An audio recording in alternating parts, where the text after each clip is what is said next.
Sa unang tingin, animoy naglalaro lamang sila ng buhangin sa dalampasigan. Ngunit ng aking lapitan, nanguhuli pala sila ng isang uri ng lamang dagat na kung tawagin sa kanila sa Masbate ay maliliit na pawikan. Huli namin oh. Masarap yan iprito. Yan oh. Yun. Natakot ako ng kanilang sabihin na pwede raw itong kainin, kaya agad akong nag-research sa Google at aking niyang napag-alaman na hindi ito isang uri ng pawikan kundi isang crab at kung tawagin nga ay mole crab or sandbugs. Ano?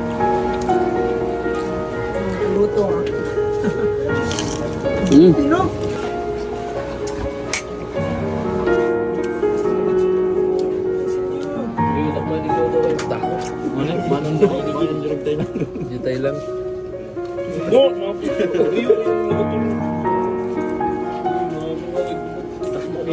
Karapata. Pwede man gado. At ang simpleng kulitan niya sa buhanginan ay nauwi sa masayang kainan. At ito po si Nyoko TV. Maraming salamat po sa inyong panunood.